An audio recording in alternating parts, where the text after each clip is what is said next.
To begin, I hope you're all not acting this way. Okay. Tonight we have what I hope is to be an interesting class. And of course, by now you probably all know what the name of it is. It is, did God create the humans or did humans create God? There is an answer to that question. In fact, there are many answers to that question. So let us begin, and we're going to start off with using some understanding that uh, we need to agree upon. So first of all, there's five terms we need to understand and agree upon the definition.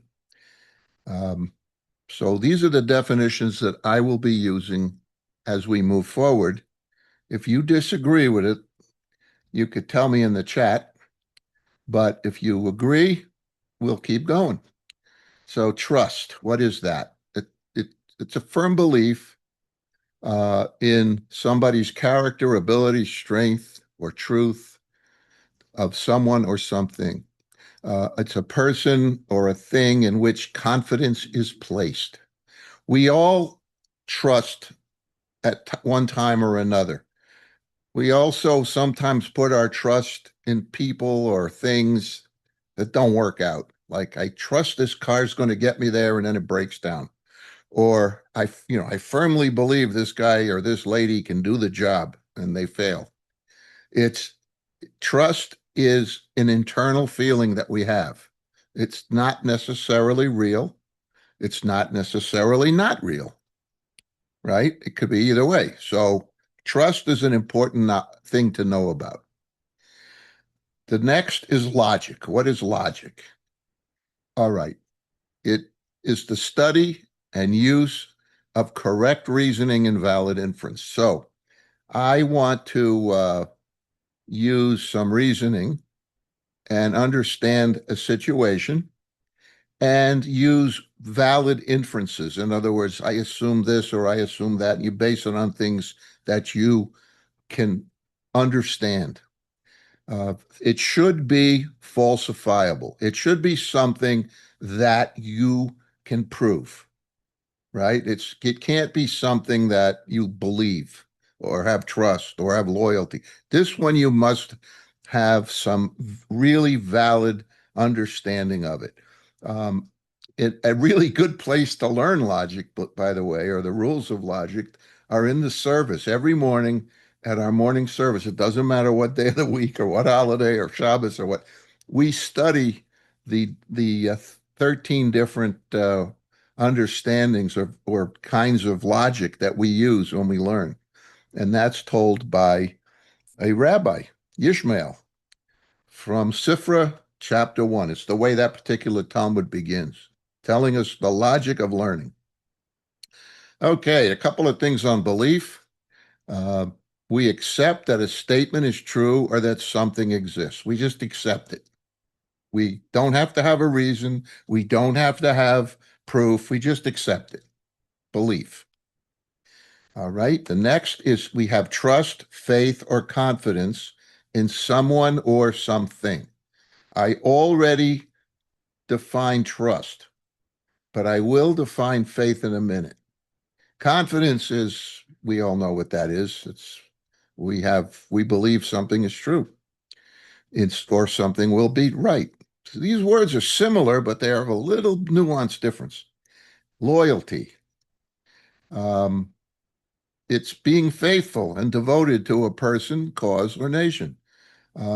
We typically see this with family, like we have loyalty to our family members, and or to our dearest friends or whatever. They can do no wrong. We just have loyalty to them. We wouldn't if they do something wrong, we may tell them, but we won't go and blab it to everybody else and make them look bad. We have loyalty to them. And finally, faith. What is faith? Well, it's it's almost all of the above. You don't really have a solid logic behind it, but Faith is something that we just take for granted. It usually applies to religion. It usually applies to a higher power, and doctrines of religion. Uh, and it encompasses confidence in people or concepts. So there we go again. It's these are a little different, all of these. So you can have faith and not be loyal, right? You could be, but it usually has loyalty involved, right? So these things sometimes are contradictory, but usually they're not. They build on each other. Now, we have to set some understandings that we all either agree to or understand where I'm coming from. If you don't understand where I'm coming from, this whole presentation won't make any sense. Uh, People prefer boundaries. We like things that fit in something. We just prefer it. It's hard to comprehend that something exists if we can't measure it. Like if somebody says, "Oh, look at that ghost," and you don't see the ghost, and you can't measure it, you can't take a picture of it, you can't touch it, you might not believe there's a ghost there, right? So, um, it's hard to comprehend things that we can't measure. It's really hard. We like to put things in boxes so that we have boundaries. In this case, it's a circle. It doesn't matter. You can put something in there, and then it makes it easier for us to understand it. But if I ask you, where does this box start? In this case, the circle, where does it start? The top, the bottom, the right, the left? Where does it start? Do you have any idea? Probably not. In fact, not only do you not have any idea, it kind of doesn't matter because you don't care. But it confuses you a little bit. Why am I asking where the circle starts? Because we ask questions like that. Where does something begin? Where does it end? Well, in the case of this, we don't care. But we do have to care. So we have to understand time so we can understand the question, did God create humans or did humans create God? What does time have to do with it? Well, it kind of has to do with that circle we just looked at. I'll show you why. Any of us on this presentation here, all of us, can understand that we have a defined beginning and a defined end to time. We can say this class starts at 8 o'clock and it ends at 9. And we all feel comfortable with that. It has a beginning and an end. Or we can say, we know when the class starts, 8 o'clock, but we really don't know when this rabbi who's bloviating right now will stop talking. It might go after, it might come before. We don't know where the end is. All right. And there are things in life that start, like wars. When the war starts, you don't know when it's going to end. Nobody does. They can end quickly or they can go on for years and years and years. What about the 100-Year War? Right? Nobody planned that. Nobody wanted that to happen. But some things just seem to never end. And then there's the thing where you don't know when it started. You come in to a one of those different kinds of things they put on the internet, podcasts or webinars. And it's recorded, and they leave it there, and you log in and you see it from the beginning to the end. But you have no idea when it started, no idea, and you have no idea when it's going to end when you log in. Some of them go on for 3 hours. You don't have an idea what's going to happen. And it gets frustrating when you don't know when something begins or when it ends. You're just frustrated. Okay, there's more. At the top, many people believe that God has a beginning and an end and can be replaced. In other words, I need this God today. Tomorrow, I need that God. I'm going to replace this God with that God. A lot of you know about the Greek mythology. You might not know there were other mythologies, like the Egyptians had one. A lot of countries in Africa had them. And they're all based upon different assumptions that God appears and then goes away and another one comes, or another one is added in and appears. All right. We're going to get deeper into this as we move on. Some believe that God had a beginning and will live forever. So the mythology said Zeus came one day and he's living forever. That kind of thing. All right. So those are interesting. And then there are those who believe that God was always here, infinitely here, and will be infinitely here forever. Now, to understand infinity is quite a challenge. It's very frustrating. Most of us have a very big problem with it because it doesn't fit in a box. There are no boundaries to infinity. There is no start, there is no end. It just always is. That is so hard for us to comprehend.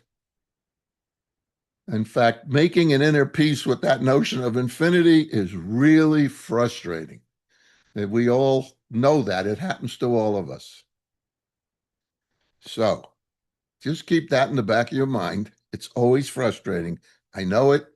We know it. Everybody knows it. All right. So let's get some truths defined. Understand that you'll know where I'm coming from. First, did humans invent time? No. Time was always there. It's been there forever. And it was there before we know of anything, and it'll be there after we know of anything. If the universe goes away, time will still be there. It is always there. It's just a thing. Um, it's going to be there forever. It's just how it is. Time is always there. Time is eternal and infinite. Both are the same thing here. It goes forever. Okay, what did we do? We didn't invent time, but we did invent a way to measure it. A clock, whatever, nuclear clocks. I mean, we spend so much time understanding time and measuring time that and we take it for granted, don't we? Class starts at 8, it ends at 9. We measure time. We invented a way to work within the measurements.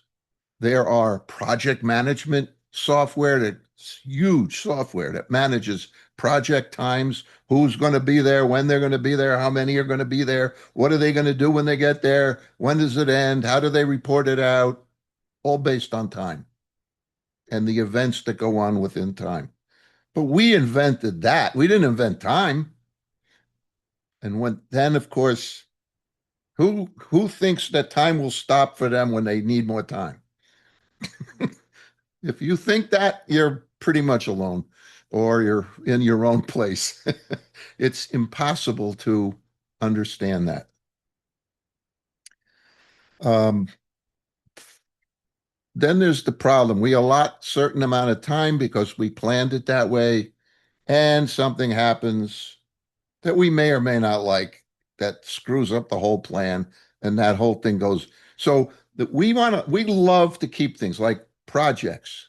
Most of the projects that happen do not happen within the original plan. They're either done more quickly or they're they take longer. And sometimes you like it, sometimes you don't. When we get married, we hope to get to be married for 100 years. Never happens that way, or it hardly, I don't think anybody's been married 100 years, but um, that's things change. Things happen along the way that we have no control over.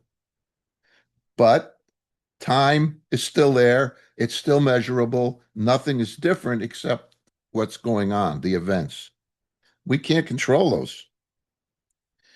There's some more truth. So I wanted to give us a notion of time and how we didn't invent it, but we can measure it, or we can do things within our understanding of how to use time. But we can't change time. All right. God was created by early humans because they didn't understand what was going on. They couldn't explain what they saw. Like, for instance, when you had an eclipse, they thought that the sun burned out or the moon burned out, and they would go nuts. They would start praying to a god to bring back the sun. And guess what? The sun came back. Nothing to do with the God, but they didn't know that. They thought it did. So it helped them understand and deal with what was going on around them. That was how, if you measure time, that's how they measured what was going on. They created these gods, and it was gods. It wasn't one God. It was the God of the sun, the God of the moon, the God of the stars, the God of giving me food, the God of making sure we could have children. Whatever it is, there was a God for it. Okay. And these gods were not considered eternal. Many were born of virgins. They had a virgin birth. And I'm talking before Judaism here. This was the mythology. Some of those mythological gods were either born from virgins or just appeared. Nobody knew where they came from. And you could beg them, you could cajole them, you could entice them, and they appeared to you to be fickle. You could ask them to do things, and if it happened, you thought it was them that did it. All right? It might not have happened, but then those you didn't pay any attention to, you forgot about those. So if you prayed to these gods for something and you didn't get it, then you blamed yourself. You must have prayed wrong or did something wrong. Had nothing to do with God. Anything that went wrong was a punishment. Oh my God, please don't punish me. What did I do? People still do that. That that's what that came from really early, man, really early. And it continued on. Now, there were many gods that have human-like traits. They come in recognizable forms. They had defined roles, as I said, fire, rain, lightning, love, war, water, whatever. But these gods were definitely formed in our image, not the other way around. And they acted like us. They did things that we didn't like, and they did things we did like, just like we do. All right. But then came the Abrahamic religions. By the way, there were monotheistic religions or views, I should say, prior to Judaism. There were. I'm not trying to say Abraham was the first human being that created monotheism. No, that would be incorrect completely. Others did. Instead of having many gods that did these things, they had one God that did these things. It wasn't the same as our Abrahamic religions, but that's what they did. But the Abrahamic religions are Judaism, Christianity, and Islam, those three. They all come from, and they're in the order of creating the religions. They all thought that Abraham was the father. Christianity thought Abraham and Sarah. Islam thought Abraham and not Sarah, right? Hagar was her name. And then they had a different stream but they all stream right back to Abraham. And they assert that there is one eternal, all-knowing, ever-present God who created Adam from dust and Eve from Adam's rib. All three of those monotheistic religions, and they are different, agree there's one God who created us, not us who created God. They believe that to their quick. There are some issues with this, as we will find, but there are some issues, but we didn't get there yet. Okay, atheists believe the entire notion of gods in any form is unfalsifiable. Therefore, it's a human creation. In other words, you can't tell me whether or not it's true. using facts that God exists. Therefore, God doesn't exist. We created God. All right. Agnostics, you may have heard of that word, they believe that the existence of God or gods or a higher power is unknown and cannot be known. However, they are kind of open to proving it to them. If you can prove it to them, they'll listen. Atheists won't. That's the difference. So who's right? Well, I have a personal answer because I'm Jewish, but so that I can't tell you I agree. I in many ways they're all right. Oh, I mean, you can't say somebody's wrong, but I'm a Jew because I think there is an answer to this. I believe with the Abrahamic religions that God created us, but we have to go a lot further to understand this. So let's look at religious perspective number one. There are creation stories that are in many of the Bibles and many of the stories of their religions that explain the creation of their religion, not necessarily of the world. There's so many of those. And they rule everything with the creation story being elusive. These gods rule everything, but they can't really define how the world was created at all. All right. Okay, let's go to the next point. The book of Genesis. All right. The book states that the beginning starts when God creates light. Well, God had to be there to create light. Otherwise, there would. So the assumption that we have is God was always there, long before we were there. So we couldn't have created God. That's how the. Now, I do want to say something before I continue. Could that have been made up? Of course, it could have been made up.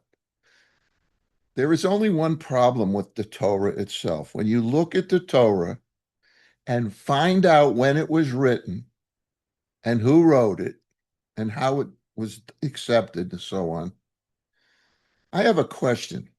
If you went to a 5-year-old child today with all of the information they have, with the computers they have, with the phones they have, with the TV specials that we have, with the different podcasts and so on, and social media they have, could any one of them or any group of them write anything that looks like a Torah? I don't mean the shape. I'm talking about the words and the meaning. And if you think yes, I'd love to meet that person. You got to realize the people who lived when this Torah was written were like 5-year-old kids. They didn't have any maturation. They didn't have experience in life. They didn't know all this stuff they wrote about. How did they do that? Well, we assume it was divinely inspired. That's what the Reform movement does. The rest of the movements say God basically dictated the Torah to Moses. So it's a different story here because we believe that all this stuff came from God. We didn't do it because we didn't know anything. How could we know? Could is there anyone here who could write that? What was in the Torah, let alone a 5-year-old or a 10-year-old kid? Think about it. It's mind-boggling what came out of that. Yeah, there were other things like the Code of Hammurabi, but they were nothing like the Torah. Nothing. God has to have been already there because the Creator is infinitely eternal, like time. There's no beginning and there's no end. It's eternal all the time. It's infinite. And don't pull your hair out because I've spent my life doing that because this is very hard to understand. And you can see one thing I was successful at was pulling my hair out. Okay. Next, God creates everything by building on each thing by using what was created before and with the human being created in God's own image. This is what the book of Genesis says. Um, And up until here, this is what all the Jews, the Christians, and the Islamic people will agree with this. They all believe this. We all do, but not everybody. I'm talking about those three Abrahamic religions. So what does that mean? God didn't create the earth. God separated the earth and the heavens. God separated this from that. God created this and from that. So everything was an evolution according to our understanding of the Jewish Bible. Was there a big bang at the beginning? There sure could have been. But what happened after that was an evolving world. Everything evolved. Did we evolve from monkeys? That could be discussed, but that's not even important. And exactly the way it says it isn't important either. It's the concept of how the world was created. And remember that people who wrote that were not scientists. They didn't even know what science was. So did it happen in 6 days and then on the seventh day God rested? No. I don't think anybody truly believes that, but it could have happened in waves. Maybe it wasn't 6 or 7. Who cares? It's not important. What is important is there's a model there to think about things in. The purpose of creation. Some religious texts state that humans were created to partner and serve and worship God. Others believe that God was created to serve us, the other way around. So there's a God focus and there's a human focus. Which do you think? If we think that we're here to serve God, why would how could we create such a thing? We'd want to create something as human beings the other way around, that God will serve us. God, I need 2 tickets to the ball game. Okay, there they come through the sky. No, that's not how God works. Oh, God is a creator. If you look at the texts, many of the texts, God is portrayed as the ultimate creator and sustainer of the universe. All right. Religious texts say that. But where you have mythology, they don't define that very well at all. It's like it was always here. The world was always here as it is. And of course, science proves that's just not the case. Okay, second perspective, polytheism. Humans create and worship many gods. They represent them by idols. They draw pictures of them. They have statues, and even human beings are are considered gods in some religions. Um, by the way, that's not true in Judaism and Islam do not worship people. Okay. In fact, how many of you have ever read a real long Haggadah, the whole Haggadah? What you'll find is Moses' name is not in the Haggadah part. They've added it maybe later, but in the songs and stuff. But in the Haggadah itself, Moses' name is not mentioned. Why? The rabbis wanted to make sure we didn't worship Moshe and make him a divine entity. He's not. He's a human being, has had his own flaws, his own issues, like you and I do. All right.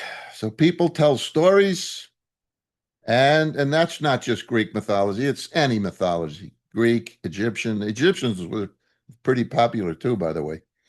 They tell stories, and they identify the different gods almost as human beings with human traits. All right. Then there's dualism. Then there's one God and only one God, but that one God has children. That comes to earth to help us. And that's basically what Christianity is. It's a dualistic religion. Later on, later on, it didn't start as a dualistic religion, but later on, it brought in Trinitarianism, where because they had too many problems trying to explain the God of the godlike human person who said things like, my God, why did you forsake me? How could God forsake God? Think it's a circular argument.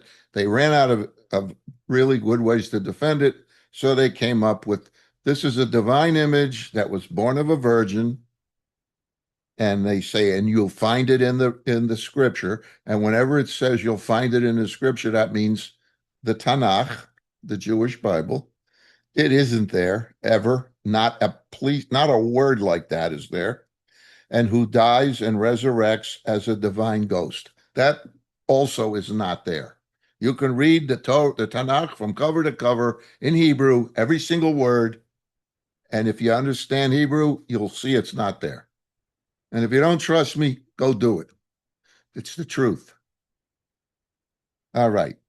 But those are the different aspects of God that we know about. Who believes what? All right, let's take Judaism, Islam, atheists, and agnostics. We're not talking about them. All right. Humans create different forms of gods. All right. Other than those, humans create different forms of gods. Atheists and agnostics don't believe in God, so they don't create gods. Judaism and Islam do not create gods. All right. Now you take Judaism, Christianity, and Islam. Take the three. We all accept the same God, and that God created humans, and that God is eternal. All three religions believe that to our quick. All right, there's just no arguing that in our religion. We will argue it like we're doing now. We argue it because we argue about everything. That's how we learn. There's nothing you shouldn't argue about. We want to learn, but we accept it. All right. Only Judaism and Islam are forbidden from having a human form or likeness of God. Of course, we can't do any kind of likeness.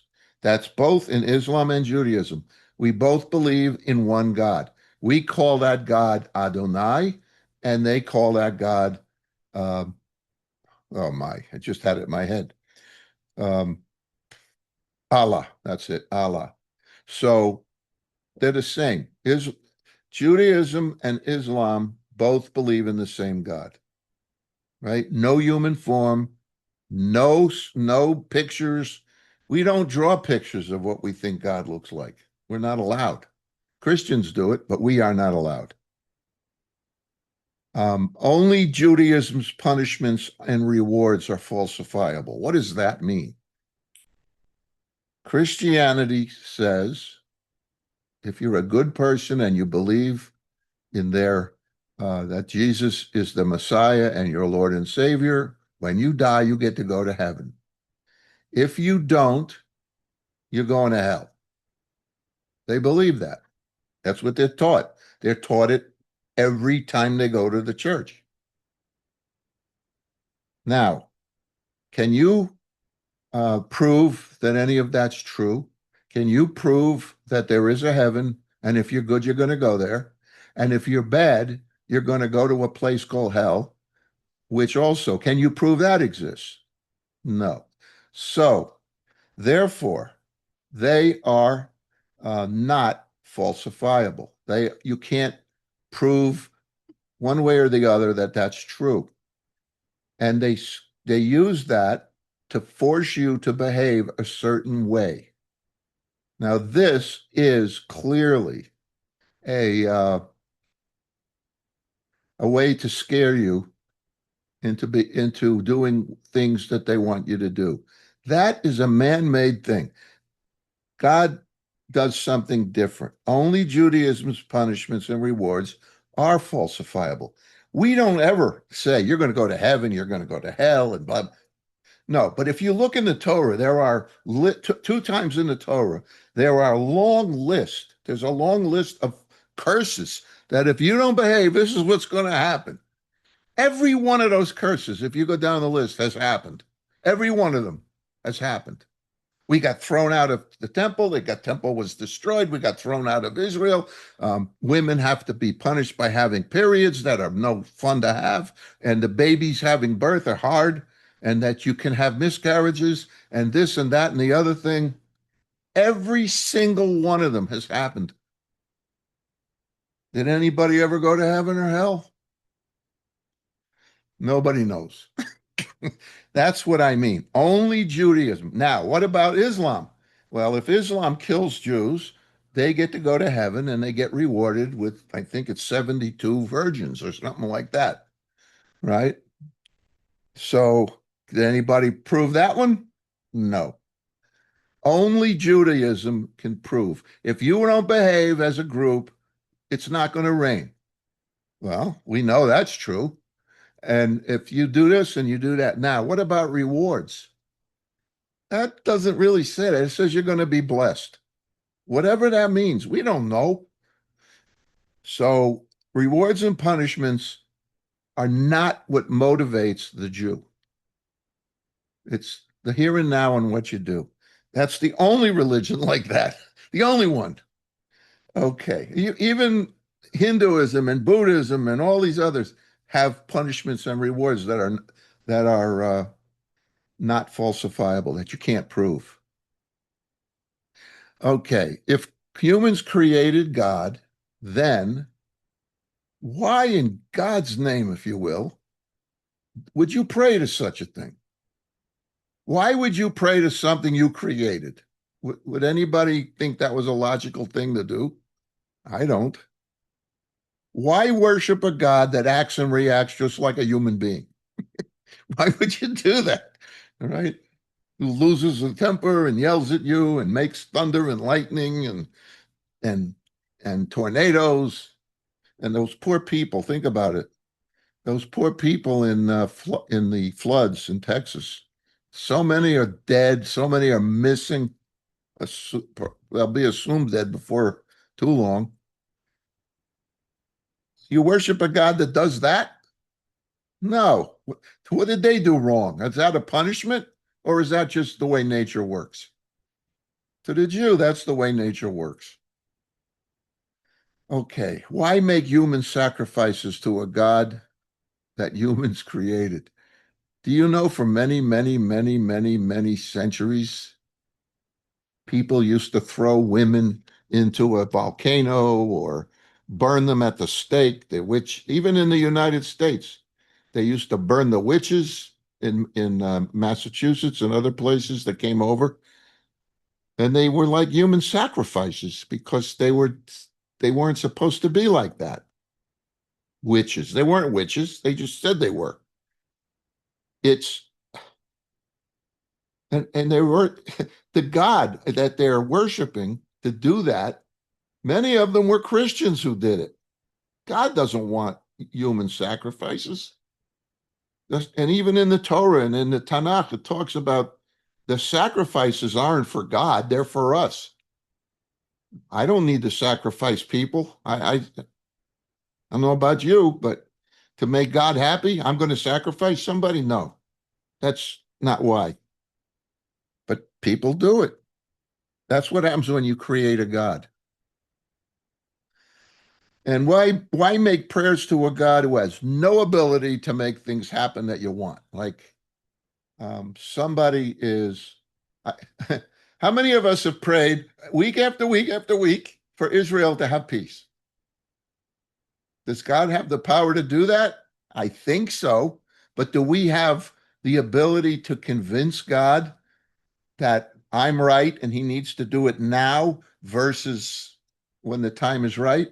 I don't know when the time is right. I didn't create God. God created me. God knows. I don't know. I accept things because I think God knows what God's doing. I don't always agree. I don't always like it. Who does? Sometimes I get angry at God. Sometimes I get really angry at God. And sometimes I get so happy with God. Sometimes, you see people who are atheists I say this a lot because I know it's true. They're atheists. They absolutely don't believe in God. And then they win $100 million in the lottery, and all of a sudden, thank God, right? Or people who believe in God and something goes wrong, a family member gets in a tremendous accident or a disease or whatever, and they get angry with God. Why? Why?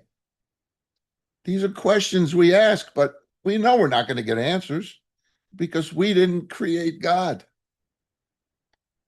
All right. Why create dietary laws? I'll explain these next two. Shatnez and Payas, or other observances that have nothing to do with good and evil. If you were creating a Bible, think about it, and a God, if you were creating a Bible with a God creating it, why would you put dietary laws in?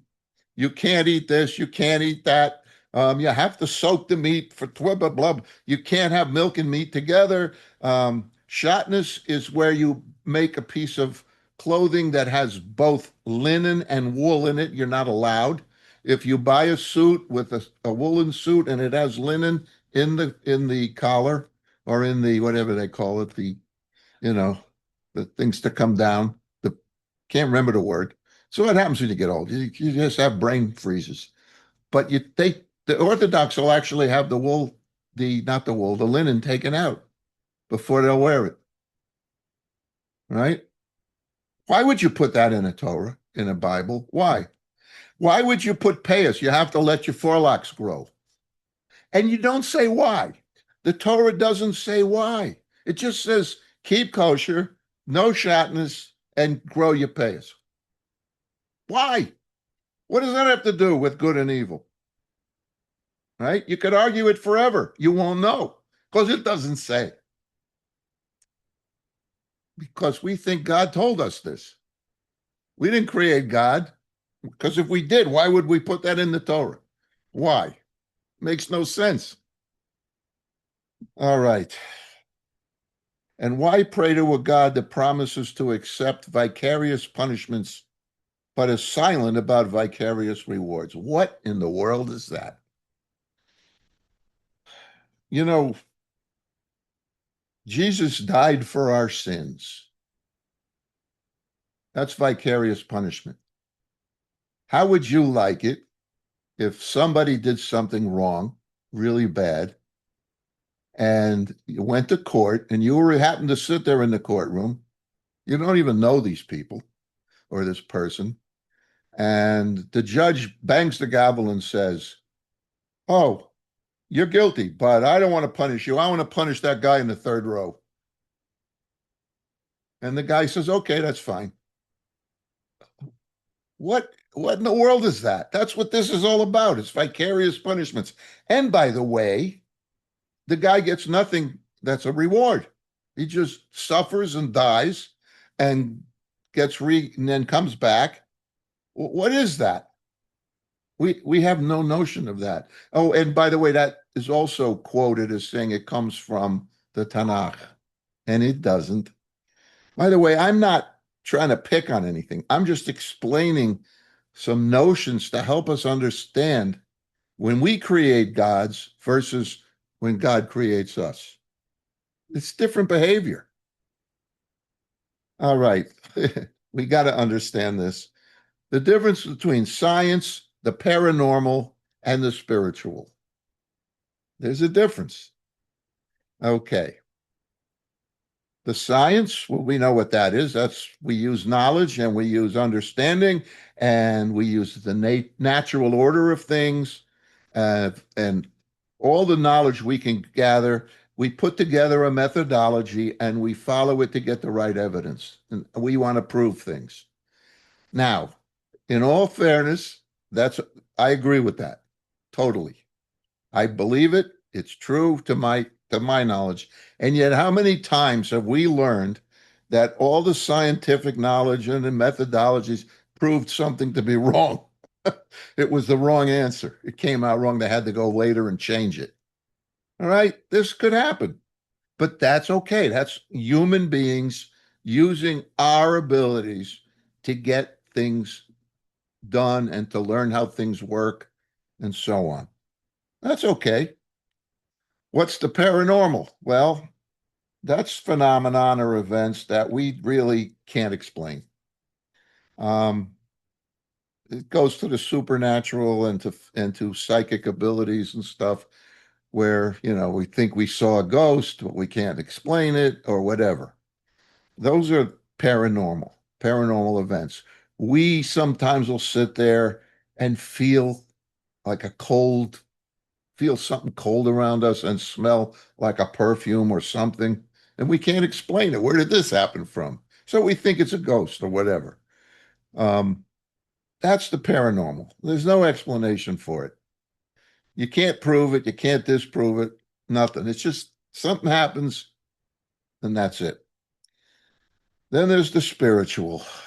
That has to do with what we do with our religion and our beliefs with God and so on.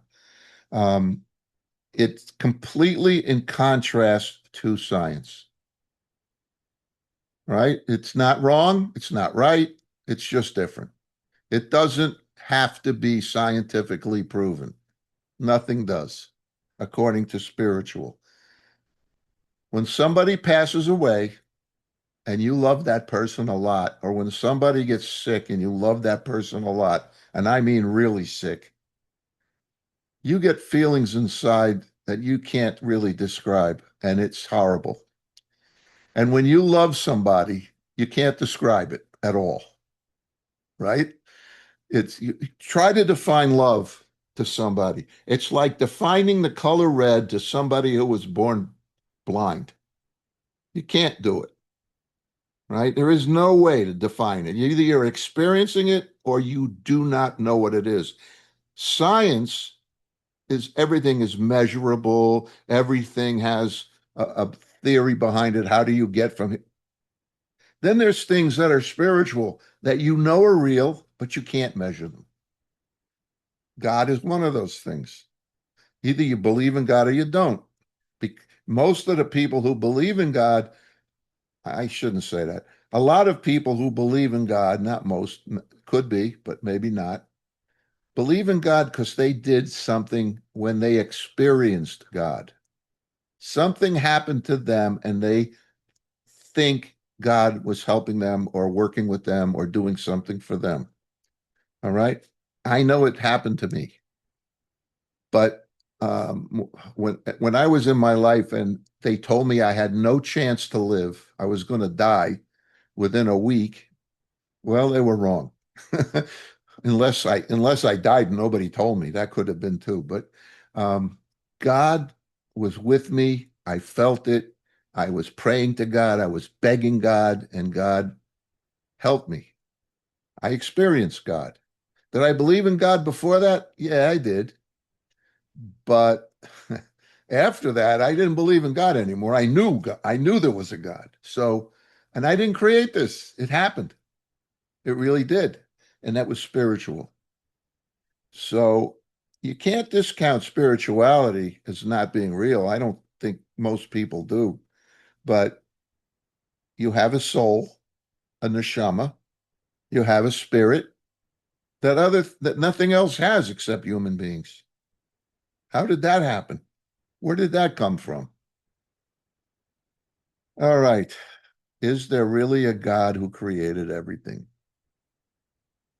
Well, the Abrahamic religions insist there is, and of course I am one of those. But think about this logically. Let's use a little bit of science thinking to understand it. Can't prove it. I'm telling you now, I can't measure it, but think about it logically.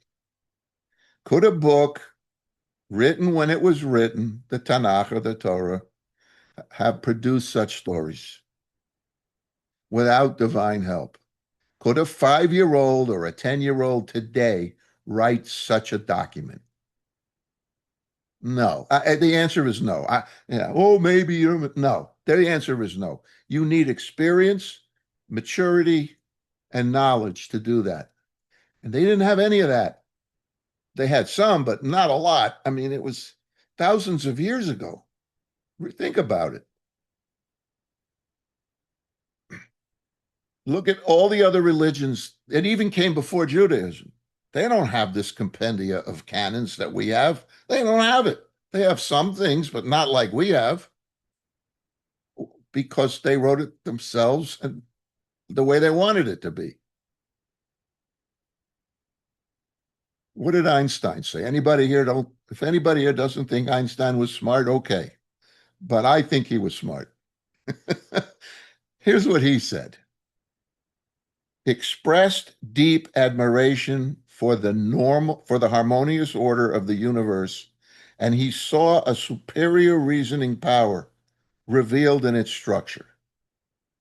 In other words, this stuff doesn't happen by itself. It didn't happen by itself. The world couldn't have been created by itself. Something created us. Something did. And it was a higher thing, a superior reasoning power, much smarter than we did. Or even today, I don't think anybody could write the Torah. Right? This is what, but he doesn't stop there. He said that he believed in the Spinoza's God, which is fine, and Spinoza reveals himself in the orderly harmony of what exists, that we do not have the ability to tell God what to do for us. Now, that's Spinoza's view. A lot of Jewish people do not agree. A lot of Orthodox Jews do not agree with Spinoza's view. They think if we pray hard enough as a group, we can influence God. And they use stuff from the Torah to prove that, or as proof points. For instance, when Moshe begged God not to kill all the Jews after they kept wanting to go back and be slaves again, not the Jews, Bnei Yisrael, they weren't Jews yet. That was interesting, very interesting. But God said, okay, he did kill some of them, but not all of them. And the rest he took to and allowed to go to Canaan, which was the promised land, which is now Eretz Yisrael. That's what Einstein said. So he's pretty smart. He wasn't a shul goer, but he was a Jew, and he knew he was a Jew, and he was a proud Jew, and he did believe that God created us, not the other way around. In fact, they wanted him to be, I think, the first or second or whatever president of Israel, and he refused. So, yes, he believed all this, and he was a scientist par excellence. He also maintained that he said this is a quote: science without religion is lame, and religion without science is blind. He believed we needed both. I totally agree with that. I never would have come up with that. He did, but I believe that. You need both. You need to understand reality and spirituality and weigh them together to find out what you want to do. Now, I'm going to tell you this.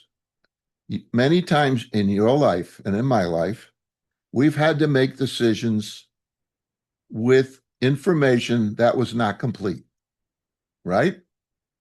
We had to make those decisions and we had no choice. We think about it logically from the scientific point of view sometimes.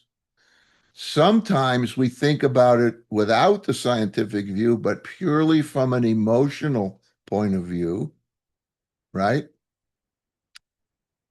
That's interesting also. But, and this is important, if you don't use both, you might make a bigger mistake than if you use both. And even if you use both exactly the way they should be used, it still might not work. How do you explain that? Or you don't do anything and it works. The outcome is what you wanted. How do you explain that? Coincidence? You know what coincidences are, right? They are nothing but miracles without the advertising. There are no coincidences. They're miracles without the advertising. Miracles that are good ones. Okay. Bottom line. Oh, wow. I did bloviate for the whole hour here. So God creates everything, in my opinion, including us. But as God tells us in the Torah, when Moshe asked God, what? This is what's important. This is where everybody can understand this, I think. When Moses says to God, how do I tell the people who you are and how and about you and your name or whatever? God answered him. You know what God said? He didn't say what Popeye said, which is, I am what I am. That's all what I am. No, he didn't say that. God said, I will be what I will be. What does that mean? God was already there. We didn't create God, but I will be what I will be means our Creator has a different but maturing relationship for each of us. We, as we mature, will understand God a lot differently over time. When I was 5 years old, I understood God a different way than I do today. In fact, I think I understand God a different way than I did 2 or 3 months ago. As you know, last year was a bad year for me. I was in the hospital too many times. Uh, I almost bought the farm a couple of times. I had sepsis, and oh my God, it was just a bad year. I'm still here. I'm happy. I have a different relationship with God now than I did last year, and a lot differently than I did 20 years ago. Because God said, I will be what I will be. So, what does that mean? We didn't create God, God created us. But we have an important contribution to that. We have a very personal relationship with God that we define, not God. We don't define God. We didn't create God, but we define our relationship with God. Some of us go to synagogue a lot. Some of us don't. Some of us wear tefillin. Some of us don't. Some keep strictly kosher. Some keep mildly kosher. Some don't keep kosher at all. But that doesn't mean we don't have a relationship with God. We do. Am I closer to God because I have a title of rabbi than anybody who's on this call today? The answer is no, absolutely not. Nobody does. And when somebody says, do this for me because I'm closer to God than you are, walk away. Walk away. That's phony. But we all have a relationship with God, even those people who don't believe in God. That is the hardest thing to understand because God created us. We did not create. And now I can open the mics and let's do this. Okay, everybody can open your mics now and talk, ask questions. Andy, I haven't seen you in 100 years. How you doing? I'm doing great. How about you? I'm glad you're doing good too. Yeah, I'm still kicking. So you Good. want to know if the earth was not created in 6 days, then Shabbat should not be the very seventh day. Okay. Every 7 days. I'm sorry. Every 7 days. Yeah, well, the notion of the notion is there were 6 waves of creation, right? As the Torah talks, a day, change the word to waves if you want to, because nobody knows how long a day was. But when God had done those things, he took a rest. God took a rest. So that would I be got that. I got that. Vayehi Erev, Vayehi Boker. There was morning, there was evening, and then there was morning. So today there's evening and morning. Okay. That's 6 days to me. And on the seventh day, God rested. If we don't believe that God created the world in 6 days, then we should not be celebrating Shabbat every seventh day. well, let's say each wave or each day was really a million years. I don't think Right. I can wait a million years to have Shabbos. But I can prove that it really was 6 days. Now watch this. Has the rotation of the Earth changed since way back when the number of times the Earth goes around? Yes, and the way we count days also went around. Has changed, I mean. Well, how do we changing counting of days? It's a new one for me. Oh, We because of the we we way, count a day based on the rotation of the Earth. The Earth basically scientifically just maybe a little minuscule still rotates within the same 24 hours approximately. So Right. therefore, Vayihi Erev, Vayihi Boker, there could not have been any waves or cycles or any other time management because the rotation of the earth hasn't changed. And it clearly says more than once, Vayihi Erev, Vayihi Boker. It says it 6 times. Yom Therefore, Sheni, and one says yes, and you are explaining the uh, Orthodox view of creation, which is that's what they believe. Exactly what you're saying. The Orthodox Jews, okay, conservatives are but mixed on that. Reform Jews don't believe it at all. But but you but using but your logic or your words before, it's not a belief, it's knowledge based on current scientific measurements, which haven't changed. no, I agree with that. Okay, I don't. I'm saying that there are many people who do not accept right. the notion that there were 6 days. There were I six agree days, with that. right? I don't want to argue that because I don't care. It's because I do believe there are six quote days, however you want to count them, and I agree with you. But uh, 7 days, if you accept it literally, see, there are many things in the Torah that you can't take literally. You just can't. But that's one of them that the conservative movement doesn't take literally, and the reform movement, I don't know, they don't believe it at all. I I'm not going to argue the point because I don't care. It's fine, right? It's one of those things I don't care. It's 6 days, six waves. I'm not trying to prove a point. I don't care, right? Okay. I will argue about things I do care about, but not that. Okay. But that's, Fair enough. but you're talking the Orthodox perspective, and I'm not going to argue with them. But I'm still conservative. It doesn't matter. There are lots of conservatives that believe it. I'm one of them. And then you had another question. Let's go look Yeah, at I that. got three of them up there. Three. Okay. All right. So you were talking about punishment. So there are infractions punishable by death, and the Torah Yes. has examples of them being uh, carried out. Yes. But it doesn't say what happens after you die. No, I agree with that. That's not the question. Right. No, and I agree with that. Of course, there are punishments. And there's you're punishable by death or being sent to the city outside of the town or, that sort of thing. And yeah, there are punishments and now why don't we say this is a very important thing. What is uh, one of the greatest things that we Jews believe that especially happens on Rosh Hashanah and Yom Kippur? What do we do? That we're granted atonement, and Yes, we can we're repent, right? yeah, Now, if you are killed and you go to hell, how can you atone? agree. I don't believe in hell.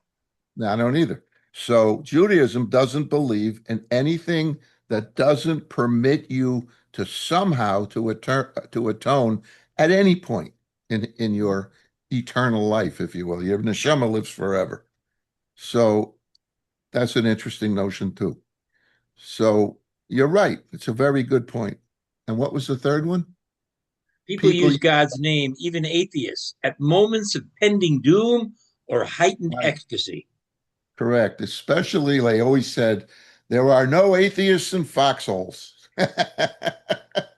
By the way, for everyone's edification, I've known Rabbi Perlman, was it 40, 45 years? We were together in Manchester, New Hampshire, That's right. before he was a rabbi, but still a great scholar. And this Shabbos, I will be spending my 30th anniversary with the congregation, with the That's congregation fantastic. Beit Shalom. 30 years. I never thought I would Fantastic. live that long, let alone stay with one family that long.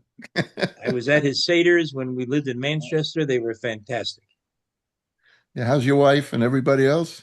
Everyone's doing great. Thank you. Good. Thank you. Good. And your kids and wife doing good? Everything. Oh, my kids have kids. Everybody's. Yeah, me too. Okay. In fact, one of them is here, one of the grandchildren. Oh, cool. Okay. Anybody else have any questions or comments? Does anybody have a problem with next month studying about how this thing about Satan came about? It's becoming more and more popular today. Did God create Satan? Or what happened there? Or who did it? Where did it come from? Or would you rather talk about something else? Anybody have a comment? No? I'm good with Satan. I don't know if I can make the class, but I'm good with Satan. It's the second Wednesday of every month. Yeah. I might Okay. be teaching. That's the only reason I say that. Okay. All righty. By the way, thank you for making it at 8 o'clock. Because Yeah, we couldn't make it, if it was at, that way you couldn't got make to it at watch your 7. shows, right? You get to watch your shows earlier. No, One person told me they could never make it at 7:30 because their favorite show was on TV at that time. no, it has nothing to do with the shows. I don't remember who told me that, but anyway, well, thank you all for coming. Barry, are you still in New Hampshire or are you back? Your mic is muted. He's back. Oh, he's back. Okay, He's back in town. good. Yeah, he was up you in New send- Hampshire for his birthday. Yeah. You're in Can you Florida send? now, Andy? You're in Florida? Yeah, I'm in Florida. Yep, for 10 years. And can you send a recording of tonight's class? That was one of the best classes I ever attended in my life. Oh, really? Hey, really? Tell you one thing, I said what I was going to teach, and then I started to put the class together and I realized I don't know anything about this. I better learn it. It was great. It was great. Because I It was kept great. coming up with answers that didn't make any sense. Anyway, Fantastic. thank you. Yes, I'm going to put it up on YouTube. Okay. All right. Eventually, like in a day or two. All right. Okay. All right. I Thank you very thank much. you all for coming, and maybe we'll see you next week. We wish we will. I'm happy with the first turnout for the first class, and we'll start doing it every month, the second Wednesday of the month, 8 o'clock. Thank you. Okay? Take Have a care. good week. If it You was too. Tuesday, it'd be better. What's that? Tuesday would be better. I can do it in the summer, but I can't do it in the rest of the year because that's the night we go to teach Hebrew school. And I don't get back until like 8:30. So, Okay. all right. Okie dokie. All right. Have a nice Do our time. best to be there at Hope 8. to see you Shabbos. This Okay. Shabbos I go to Parangal. I'm sorry. Yeah, well, you're not doing a Haftorah this week. That's okay. Then that's What's good. his name? Peretz Halevi's doing it because he has Your his side. short site. Yeah. Yeah. Okay. Very good. Take care. Take care. Thank Bye. you. You too. Thank you. Bye-bye. Why can't I close out of this thing?